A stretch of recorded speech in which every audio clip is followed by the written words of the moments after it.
izandla bathandekayo sithandaze. Baba wethu onamandla onke, nomyise uNkosi yethu Jesu Kristu umsindisi wethu, sisondela kuwe namhlanje ebusuku. Moya wethu siyawendlala phambi kwakho njengoNkulunkulu. Siyakhumbula baba ukuthi iBhayibheli izwi lakho lithi alikho elinye igama enikezwe ebantwini esimele basindiswe ngalo ngaphandle kwegama likaJesu Kristu. Sibongile baba wethu ongcwele, iqiniso lithi baba wethu ongcwele wena uNkulunkulu ongekho omunye, bayedeke wena uNkulunkulu wedwa. Baba wethu onamandla onke, sicela uthathe nanto udumo, yebo uthatha nazo izibongo zibeke zakho. Nqaba yethu nedwala lethu, themba lethu, size phambi kwakho ngokukholo ukuthi uNkulunkulu omkhulu kuwe. Take your glory and honor in the mighty name of our Lord Jesus Christ. Amen. Cela sishayele umoya engcwele zakho.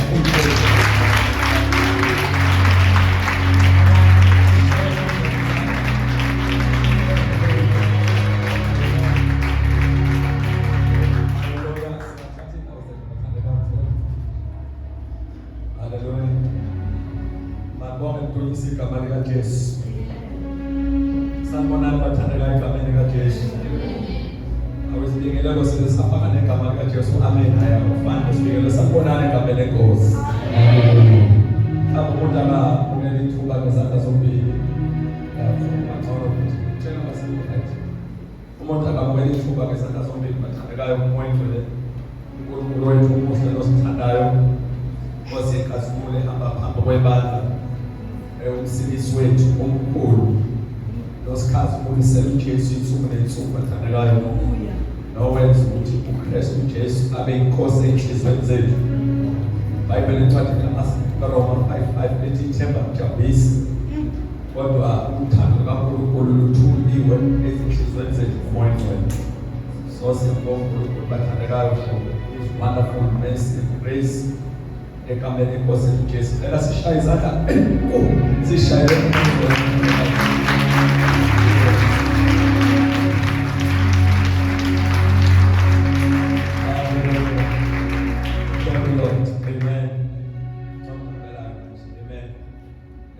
Bese-ke bathandekayo sidlulise ukubingelela okukhulu bathandekayo kuqala kuyithekazi kaNkulunkulu apostoli siyabingelela kakhulu. Amen. Jesu Apostoli Mbane, a great woman of God. Last Shalizada in Paul Bazabani.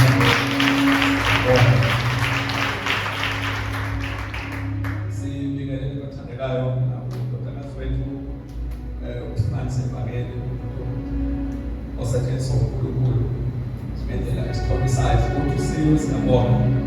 Abonga bathandekayo abantu okwazi ukwenza ama-sacrifices ngenxa yabo. Bonga uSimani sayibona ukuthi Inkosi yakusebenzisa ngijabula. Uthema ibaba ngithanda ukujika la eThekwini. Bana bakufanele Nkosi. Ayisizobona. Yimlo yakithizo. Yimlo yajika ngizolele ngekhaya kube namhlanje ngoba inhlelo lesikhulwa nathi kancane. Amen. Basibonga uJesu sesikhona bathandekayo. Basibonga uJesu. Hallelujah. Siyabonga sisibonga uJesu sesikhona.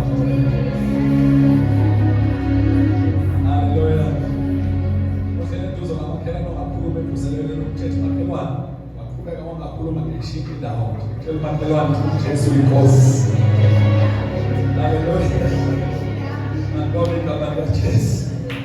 Siyabonga uNkulunkulu bathandekayo ukuthi asinikeze ithuba akuzukuba mude. Ngiyazi ukuthi nami sengithe kufika late little bit but I won't be long. Kodwa ukuthi akuzukuba mude akusho ayizukuba ayibalulekile ukuthi azoyikhuluma. Ngikhona kodwa inkosi bathandekayo. Ya uJesu siyambonga ukuthi asenzele ithuba. Azalwane ithuba lokukhonza inkosi. Bathi kwaZulu ngapha ukuthi liyiqayizivele. Ithuba elispecial ongeke ukwazi ukudlala ngaloko ngokuthola. Kodwa thulele inkosi bathandekayo. Ya ithuba nje ofanele ukuthola nje ibambisise ngoba ithuba lesifika kanye. Mele kaladlula noma ngafike elinye alifani naleli. Khona nami inkosi bazabani. Ya lento ifana nosuku. Namhlanje umhlaba emhlabeni. Mhlaba 20 Yes, umhla 20 March 2025. Yes. Ulesine. Iqiniso bathanda kakhulu ulesine uzoba khona olunye next week. Kodwa kuzobe engafani nalolu. Lolu suku namhlanje lukhona once. Ngeke kuphinde uhlangane usuku umhla 20 March 2025. Lokuqala lokugcina lusuku namhlanje. Ngeke kuphinde ungaba khona umhla 20 March kodwa kuzobe ngeyona 2025.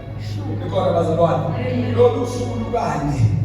Ngeke kuphinde lube khona ufana nalolu. Nikhona bathanda kakhulu. So ukuthi anytime uNkulunkulu mekunikeza ithuba ukunikeza lona kufanele ukubambisise. Ngoba ithuba lifika kanye nedlule. Nikhona nonke inkonzo yendoda. Amen. Nikhona bazalwane. Amen. So siyabonga uNkulunkulu asifunde ilizwi lenkosi ke ukuze uthandazeke.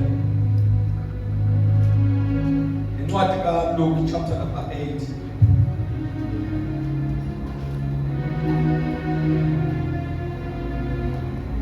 Thank you, Jesus.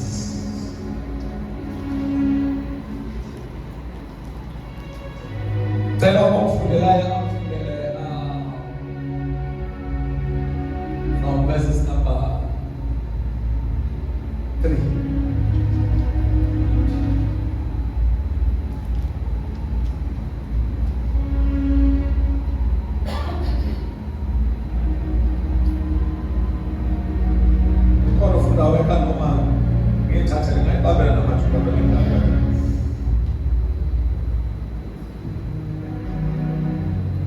From verses number 4.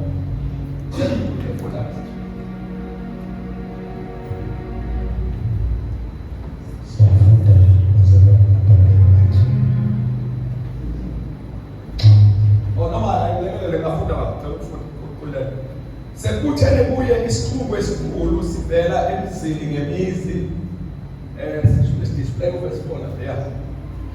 Sekuthele kuye isixuku esikhulu sivela emzini ngemizi wakhuluma ngomfanekiso wathi waphuma umhlanyeli uyohlwanyela imbewu yakhe. Ashon sokuthi waphuma umhlanyeli uyohlwanyela imbewu yakhe. Ashokala sithi imbewu yakhe. Ngokwesibili futhi sithi imbewu yakhe. Okada lokuphindwa haningi kunethumayela elimphakathi. IBhayibheli esihlwaneleni esihlathuleni kwakhe enye yawela ngasendleleni yanyathelwa. Izinyoni zezulu zayidla zayiphetha. Bese lithi ke enye yawela phakathi kwameva, that is verse number. Enye yawela edwaleni, verse number 6. Enye yawela edwaleni uthe imila yabuna ngokuba ingenamswekama. Message iBhayibheli 7 ke enye yawela phakathi kwameva lithi kwaze kwathi ameva esemila kanye nayo ayimelanisa. Bese kuthiwa ke enye yawela emhlabathini omuhle. Ashonisa ukuthi emhlabathini omuhle. Emhlabathini omuhle. Ya uthe imila yathela ngenkulu. Uthe imila yathela ngenkulu. Ekusho lokhu wamemeza wathi onezindlebe zokuzwa ezwe. Manibonge kuphinde ndunyise igama leNkosi. Asambe siyefunda verse number 11. Verse number 11 uthi ke wona umfanekiso ilokhu ke imbewu izwi likaNkulunkulu. Ashonisa ukuthi imbewu izwi likaNkulunkulu. Asibathathe kakhulu Jesu bathathe naye. Abangasendleleni labo abathi sebezwile bese kufika uSathane alisuse izwi enhlizweni yabo ukuba bangakholwa basindiswe. Ukuthi iBhayibheli laba abangasendleleni ilaba abathi sebezwile bese kufika uSathane alisuse izwi enhlizweni yabo ukuba bangakholwa basindiswe.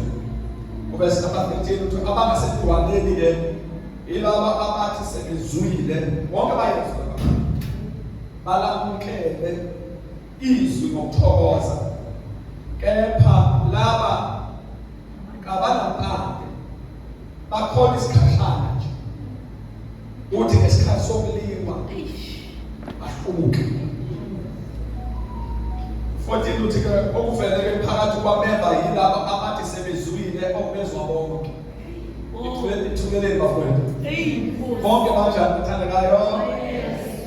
Ya kodwa ngamanje sathemba ukuza abafana. Uthe phakathi kwameva yilabo sebezwile lithi ke laba bahambe bathembisa kancane. Bese nje baminyaniswe ngeminako nengcebo nezinjabulo zokuphila. Bathanda ukumnandi lapha. Bangatheli izithelo ezivuthiwe. 15 ukuthi okusemhlabeni omuhle yilabo ukuthi belizwi balibambe short balibambe. Futhi lezwa kanjani izwi? Awu manje kusenkosini right ke manje. Yes, balibambe ngenhliziyo enhle. Nelungileyo bese sike bathele izithelo ngokunekezela. Malibonge liphinde lidumisa igama leNkosi. Amen. Hallelujah. Amen. Number 1 bathandekayo lasifunda khona sifunda uJesu kwenza umfanekiso la. A very important parable uJesu akayenza. Enye imfanekiso uJesu akayenza ebalulekile eBhayibhelini. Lo mfanekiso awukwazi usondela kuwunake ngiyakuthuma namhlanje.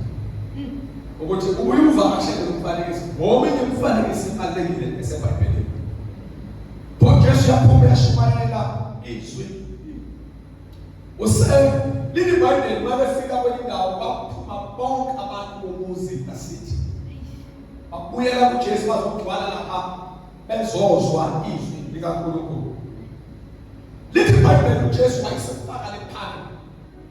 Efaka umfanekiso eshumayela ngayo.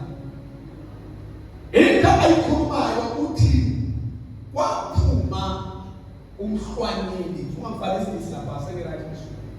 Uthi kwaphuma umhlwanyeli ukuyohlwanyela imbewu yakhe. And that thing bathandekayo ethi imbewu yakhe kunento eningi ecashela okufanele siyibuke bese sithatha. Umhlwanyeli lo uyaphuma uyohlwanyela. Uhlwanyela imbewu ngabantu bathandekayo. Yeah. Then the Bible verse 4. A farmer went out to sow his seed. Fulubona ukuthi yini atarget akangaka imbewu ngoba sizwe drama. Eningabi imbewu mayisiphumile. Kodwa sibona ukuthi khona ukutarget kwembewu. Mthuleleni. Bona imbewu la i-under target. Question it. Yini le mbewu? I-challenge kangaka. Iwe ngasendleleni. IBhayibheli inyathela abantu. Yini inyawo zabantu ifike le mbewu? Yini le baluleke ngale seed? Inyawo zabantu ziyaphuma ngeke yawo nje iwe endleleni. Kodwa inyawo ekhandiwe nje. Zilinde ukuba nje kuphume imbewu ka. Njengoba ubhizi nje sitshana no. Njengoba ubhizi ubalo ifama itshala imbewu yakho. Inyawo ilithi kumele wala masendleleni siwe kuyinyathela. Ngoba lithi iBhayibheli yawa masendleleni. Ikhona engathandekayo. Uwesa and went to sow his seed as he was scattering the seed. Some fell along the path. Ikhona engathandekayo. Yes, lithi iBhayibheli it was trampled on. Futhi kunenyawo lapha elikile. Ukuthi imbewu nje ngeke yawo kodwa ngakhohlwa. Akuzonela imbewu etargetiwe. Akuyonela imbewu etarget. Kunohlobo mthuleleni la inkosi. Kunohlobo lwembewu. Awunena abonakala nje picture now to shashana. Kuyathela leyo. Ngeke yaze yakhuma kodwa Osmana thandaza namhlanje. Kathi khona bale nathi khona bathandekayo. Nathi kancane kusule kwamakhelwane siyakhuluma ngokuthuma Shumaya na lete kwa matana. Ini Bible along the path it was carried on. That the good man is safe and the best. Somebody say amen. Amen. Ate it up.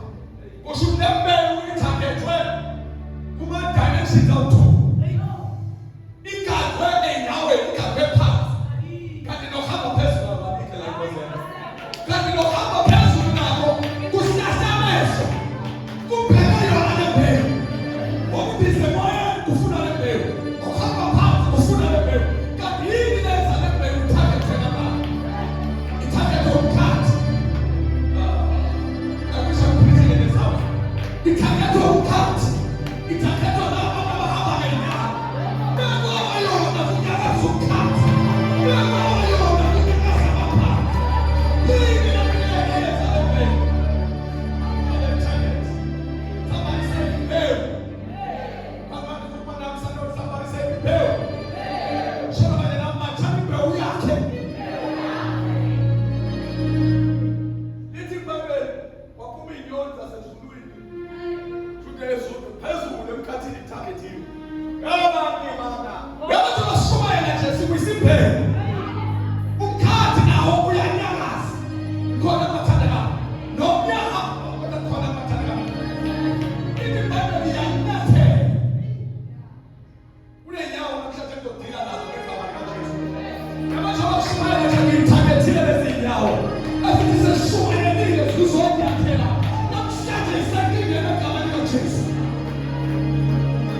Senhor.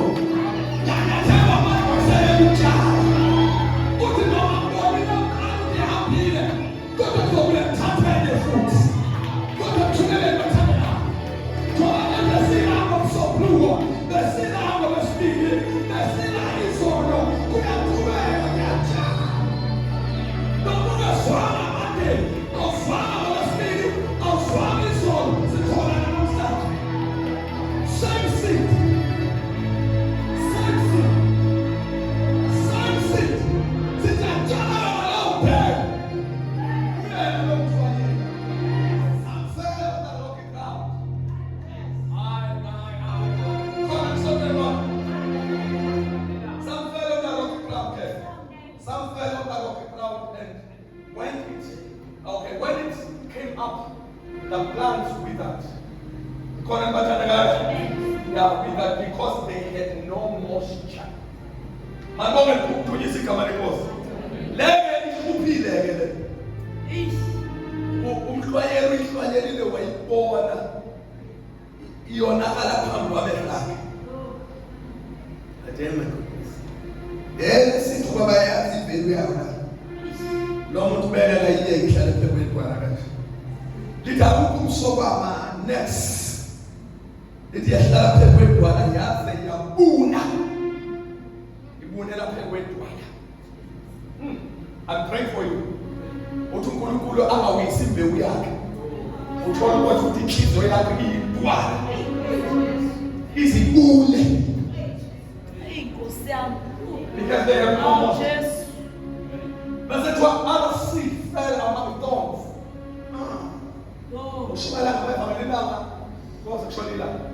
Other seed fell among thorns, which grew up with it. I found a lesson for any uni. Never panic was in you. I tell you about it. Why is it not like that? Let get them Shabbat. What I have now. We are not going to show back. Mama, who could have never cool enough. It's so bad that I'm never found the tournament. I'm not going to play with it. So let's start. I'm not going to. Who was all our programs as a short way? But you thought I did it. They are Sona, they are Tadasa, they are Sabarena, they are Nigera. What do you mean? If they were never part. Little baby, which grew up with it. Yakuna. It was what am I to say? Pakatwa man, but to the day. Pakatwa.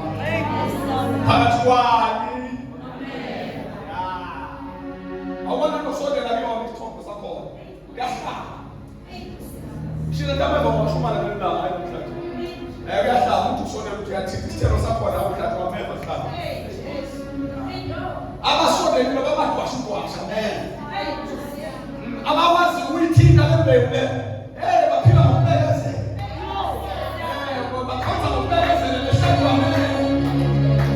Sunday to Sunday, that's what man. Now, if you know, that's what man. Now, it's a soul, so let's do some market, that's what man. Now, it's a peanut, that's what man. Oh, I'm a Sunday, let me go. But what am I forgetting about 12 man?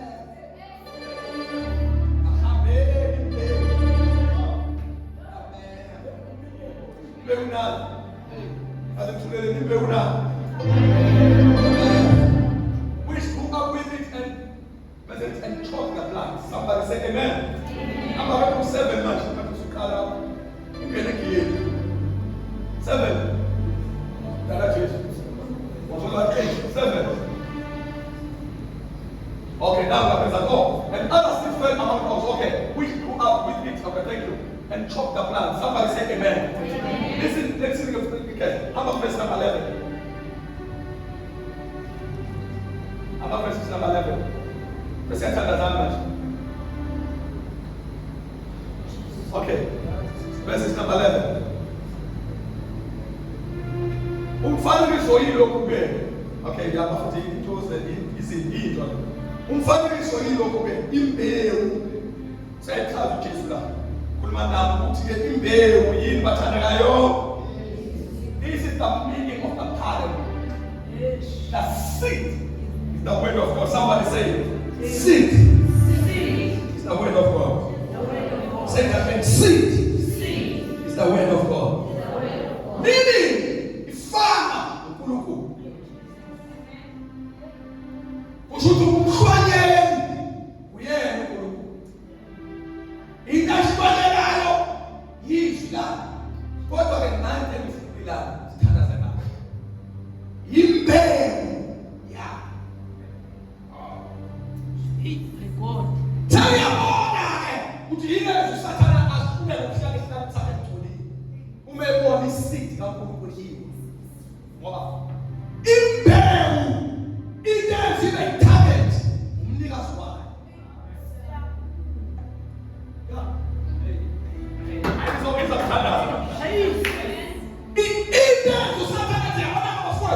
Siyenzona sinimbewu ithakethele. Ingenxa yomnikazi wayo imbewu. Into ethi mzenu kule mbewu uyilo oyifanele.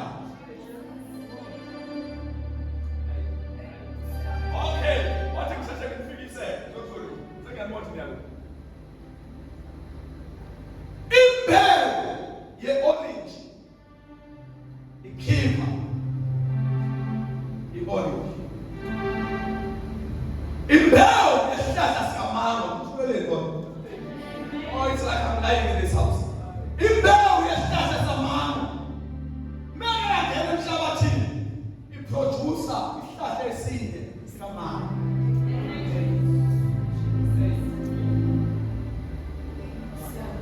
Niyangizwa? Ngiqinisile ekhaya. Ngiqinisile? Okay. Kodwa bangikholwayo. Imbewu yamagrebisi iproducer isihlahla esinye. Abangitshela into enkulu leyiseqaqalile. Abantu abaningi abanye abayazi. uNkulunkulu wadala kanye. Nesihlahla wayidala kanye. Akaphinde wayidala. Ugenesis wadala once. Wataphuma isihlahla ngokwenhlobo zayo. Wayesethi imbewu yaleso sihlahla ayibe kuso. So ukuze lesi sihlahla sande kuzofanele ukuthi sikhiqize imbewu yaso ukuze kuphume ezinye izihlahla ezifana naso.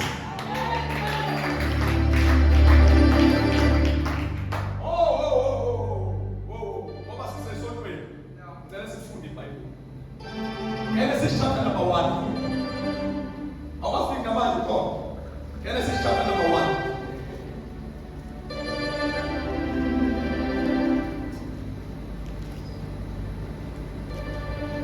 Verses number 11.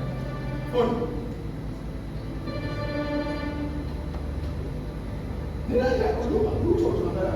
uNkulunkulu wathi umhlaba mawuveze utshani. uNkulunkulu wathi umhlaba mawuveze utshani. Yes.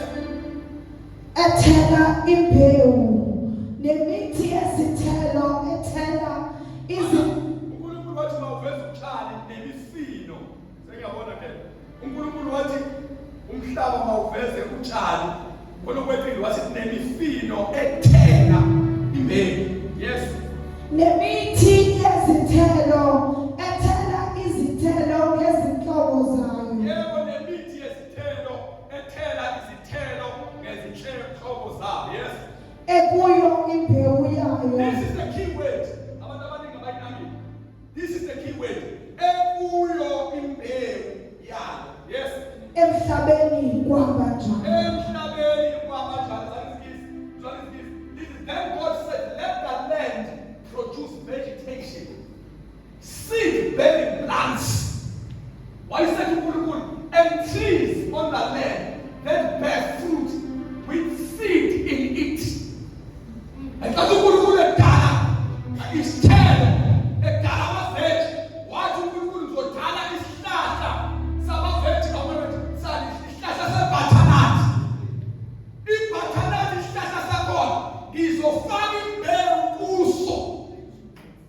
Ukuze ibutternut engiyenzile ngayidala kanye ingaphindi lokhu uyeqhubeka kudala amanye ama-butternut. Kula butternut engiyenzile kuzophuma amanye ama-butternut.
nezinhlobo zayo, Yes.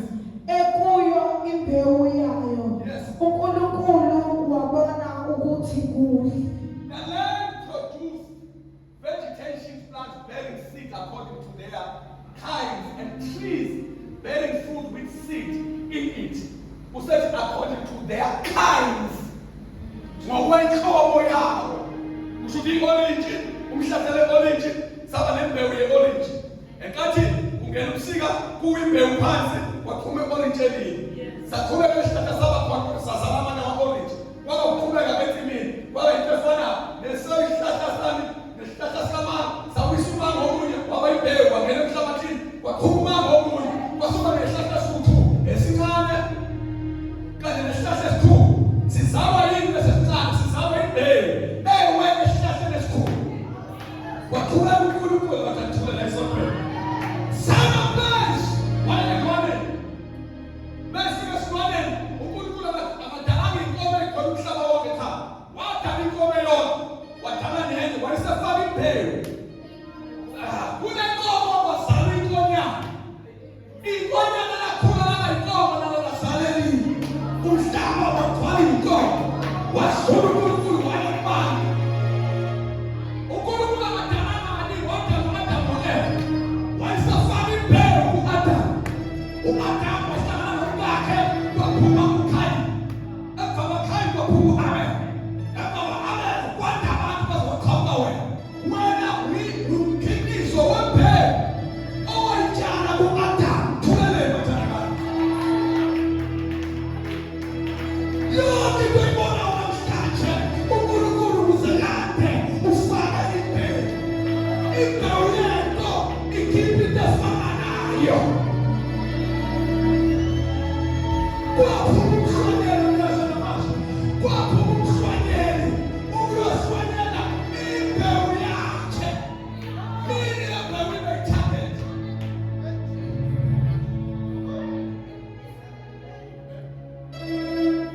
Hayi manje ngoba shuthi bana bangakezwa namanje. Uyabona bafowethu? Ngizama ukugcina. Yabona ungazwanga manje. Uzokuxhawula.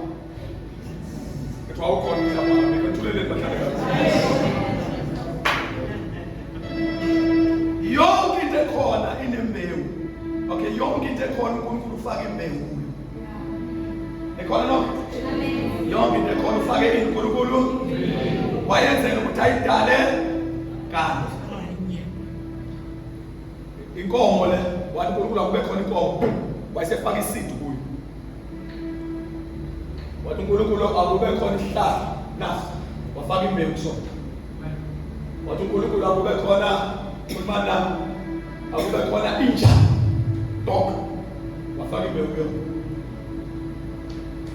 So la yini la inkomeni uma inkomo ikhiqiza inkonyane. Yini inkonyane? Inkomo encane kodwa efana nani? Ubona abantu lo akazalwa isihlahla, umbona ngoba ufana nalento ayikhiphi. Yabona makuthiwa inkomo ingazalwa umuntu kusho into engekho nje empilweni. Umuntu usuke esayithi into engeyenzeka.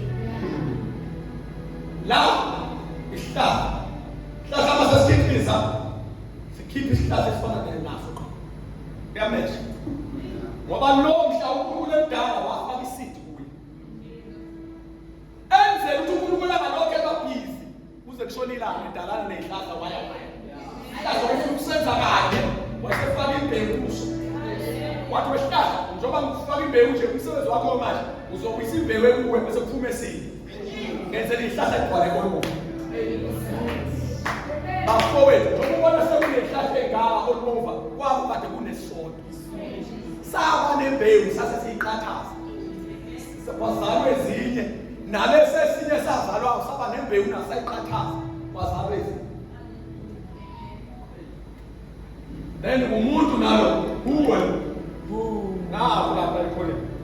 UNkulunkulu mayisenza umuntu naye wamfaka waba lesidi. Ingakukhona ingane. UNkulunkulu wamenza waba lesidi. Inhloso yakhe ukuthi uNkulunkulu engalokho edala kaningi abantu wadala ngani wayesenza abantu bazoqhubeka bande bagcwalisa umhlaba how ngokungembewu wathi uzongena isiklo emva kwalokho uma isiphuma imbewu izokhipha into efana nayo uma kunesiphoqo soba siphonganyana uma bekhande embewu yangani ngoba into ephuma la fanifane nayo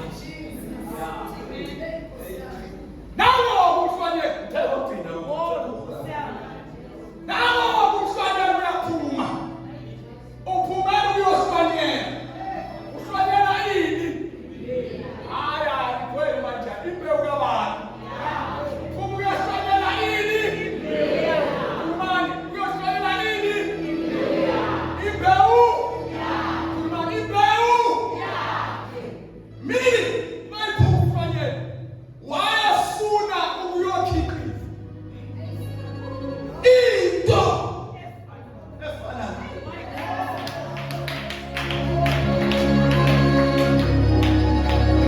yina ababhemu i-challenge isomnikazi wayo phela lembewu kuthiwe kaNkulunkulu kusho ukuthi yonke into eyophuma izofana nalokho obebethumele ngalo yini usathana abaneswi akakaza kibinyo akiba nenyawo zabantu uyazi ulizwi kaNkulunkulu impilo kaNkulunkulu beka wakaba ufana nawo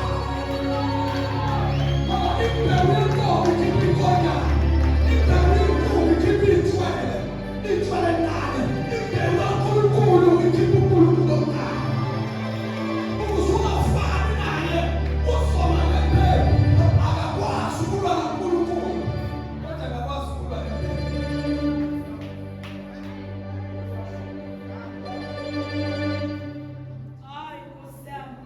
ithule kozweni yakho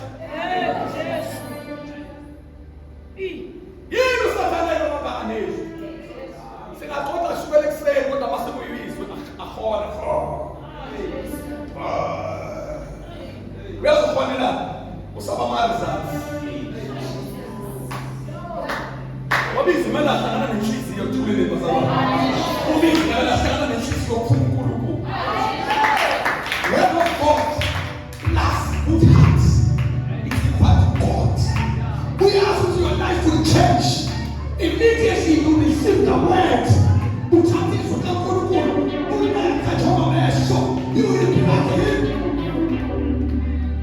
Listen, asishintshwanga yisonto asishintshwanga yinqawa sashintshwa kwamukalizwi lakhe sashintshwa ubabizwe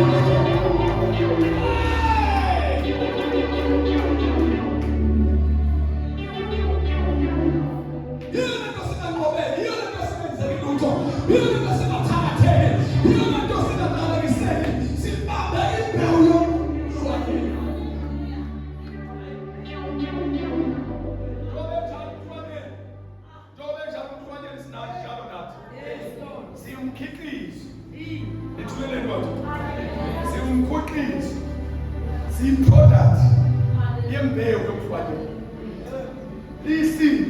isande sasiphethe imbewu bayohlwanyela yakhe imbewu hayi eyabanye abantu eyakhe umefaka ehlabathini wayefuna kuphuma into efana nayo yabo nje bashumayela la akuzokhandwa nje ndikuthoma uzokhanda abantu abazofana noNkulunkulu that's why singashumayeza amabhizinisi sifakela isidi yokuhlwanyela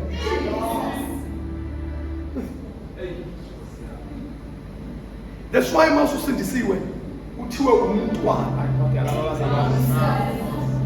kodwa uNkulunkulu wami uthiwani umntwana kabani manje umntwana kabani inkosi umntwana kabani into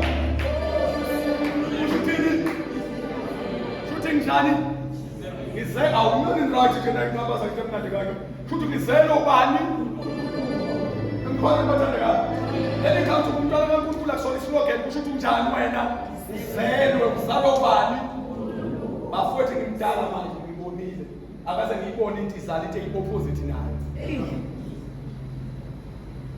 inkukhu izala ithwe Ithwele yazini inkuku encane. Thina ngapha kwaZulu siyasazi isiZulu. Imbuzi izala izinyane. Niyalazi izinyane yini? Imbuzi encane. Inkomo izala inkonyane. Yazi inkonyane? Inkomo encane. Sure. Mthuleleni khona. Muwachaza kahle ukuthi yini inkonyane? Iqiniso la ngaphela. Inkomo le. Ukuthi incane kodwa leyizala. Sengabe kethusa nje mase uNkulunkulu esezala. Azala into eyiopposite. NoNkulunkulu mayizala uzala ini bathandekayo. uNkulunkulu ongakanani kodwa. Futhi mawuthi ngisindisiwe ukuthi ngumntwana kaNkulunkulu, futhi nguNkulunkulu omncane. Small God. Ngabela ukuphuma lento, ngizelo imbewu kaNkulunkulu. Angikwazi ukuphuma kwisini kaNkulunkulu mase ngafana naye. Wish for never mina zothi ukwenza ukushinga isitepu uhamba bese invite lo ongahambela kude kuJesu uthi wozozalwa uzophuma ufana nalo kusema Jesus small God yonke into izalite efana nayo yonke into esite efana omunye umedlalo ngoba akasekho asekhosi uyise nje ngempela nengane namuhla nengane zabo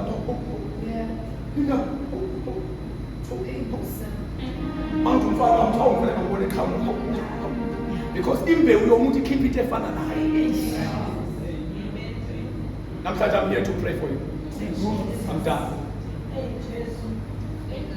Ishona imbewu mayi uJesu khala inhliziyo uthi yazi abantu abaningi abe bashitshile manje babafana nami iproblem yabo inhliziyo yabo yithi uthi they are not ready to receive the seed. Namhlanje ngizomemeza ukukhululwa kwabo ukuthi ukungaphayi ngizomemeza namhlanje ukuthi wenze ukukhululwa kwakho kuphi. If you can just take this seed. Omunye umuntu othengisa lokuthandana nawe uyastruggle. You try to live right. Ungabona nje ukuthi iproblem ayithakwetheleni ukuthi awukayamukeli iseed. uNkulunkulu uthi izwi lakho to come and transform. Umuntu akashitwa yisono bafethe shimana esikisana izwi. Shitwa izwi. What's what touches the uNkulunkulu? Wal embrace walenza laba bena. The word of God shall transform your life. Uzobona slowly but surely uzobona kufana noNkulunkulu. Ukwena ukuthi umhlwanyeli mayibuyisisile. Ingaweni phekweni kwakho. Ijafana silungise nje is that rocky heart. Is it cool? Ngikhuphila ukuthi bonke bayezwa. Uthi inhliziyo ayifana. Should i-message noma ingangena endlebeni kodwa inhliziyo bayingekho right until it's a mess. Asimele now.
ngezwe moyeni wami ukuthi hey sangathi ngaba ngihlangana nale imbewu yabathwala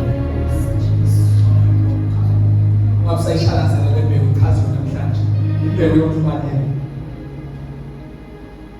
ufuna ukuproduce abantu abafana we need to receive this seed the word of God ibhayibheli imbewu izwi likaNkulunkulu Kristo bephumile nje uzoyitshala yena ufuna ukuyiduplicate ufuna ukubona ukhetha abancane bonke nawe namhlanje ungasithatha isimo sakho ungafana nenkosi if you can just prepare your mind uJesu la wayichallenja isimo senhliziyo eyamukeliswa indlebe ziyareceive inhliziyo timbe uyafika inhliziyo sekuyintwana utheni inhliziyo egcwele mnako utheni ezelibamba izisheshe ziyeke bekwabhekana neziphi nje ngibili kathathu ushiya phansi kodwa namhlanje ngoba ufuna uzoproduce inhliziyo ayibize umhlabathi olungile uthelena ke iyathela ithelo uma ke uyiveze kamnandi wathi thela ithelo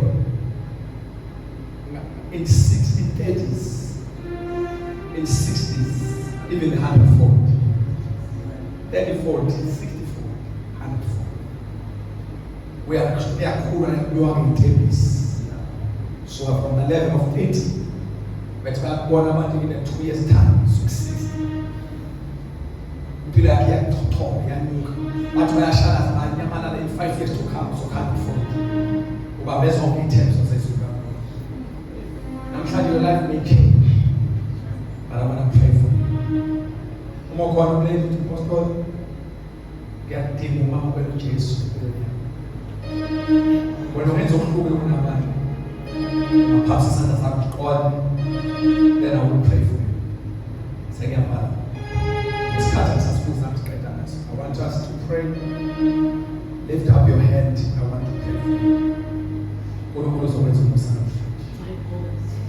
if you are in this house yes I just want to when uzophatha isandla ngendlela ehlukile uzophatha isandla right songs where it's gone namhlanje this is my day to receive the word of God try it omuyuthe yabona ukuthi impilo yami ayilungile manje hayi futhi ngeke uzakuyilungisa vele uzakuphuma ukuhluleka uma uyizama thatha impilo yokuhlwaya make after inhliziyo right izoqhubeka nje uzobona uNkulunkulu eyishilo thank you Jesus then I want to speak to abantu abakholwayo wethu singayiwaste impilo uNkulunkulu ukhulumela izolo ngiyambonga ukuthi akagive up noma ithathwa izinyoka yabuya futhi nakusasa sazohlanganyela futhi wayibona ibuna phambi kwamehlo akho wabuya futhi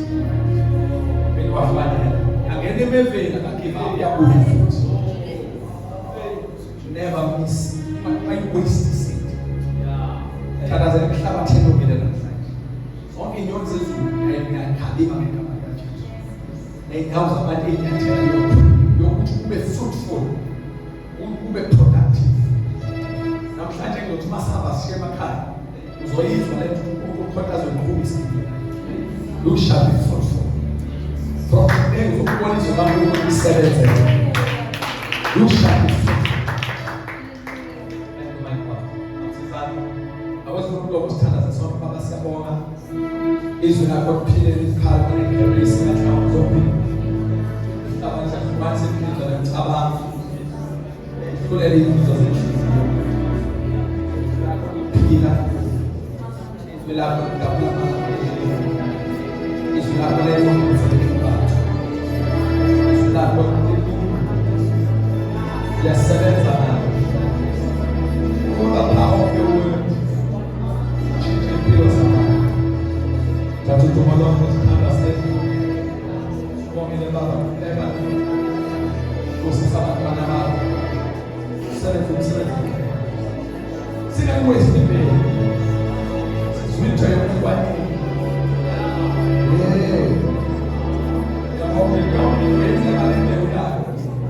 Even in yourself. Now they are called the Isu. It is seven I pray that the power of your word.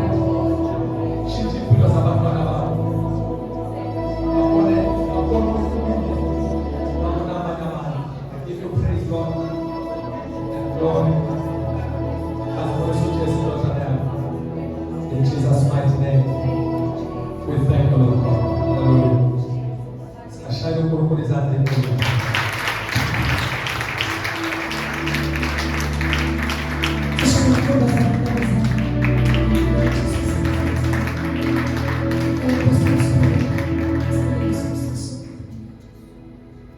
Siyabonga baba wethu ngcwele. Siyabonga uNkulunkulu ophakemeyo ukuthi izwi lakho liyaphila. Izwi lakho linguwe. Wathi izwi lakho linenkazimulo. Sibongile baba ukukhuluma kwakho. Moyo ongcwele sengathi lembewu abona amandla onke ingaqhubeka ihlupha ilwana lowa baba wethu ngcwele angathola ukuthula ngegama likaJesu waseNazaretha. Siyabonga Nkosi nami umgcotsha wakho. Qhubeka ngcwele usebenza kule ndawo ngamunye Nkosi eseke ekhaya iqhubeke nembewu isebenze. Siyabonga uNkulunkulu wethu sinikeza udumo ebusuku nalomsebenzi ongaka baba siyakudumisa sibabe igama lakho lona lodwa malidunyiswe libongwe ngabantu emhlabeni wonke. Siyabonga Nkosi sazohlukana kule ndawo londoloza ukuphila kwethu sengathi umusa weNkosi uJesu uthando kaMoya Ngcwele lungaphumula kithi sonke. Sibonge Nkosi sibuke. Amen.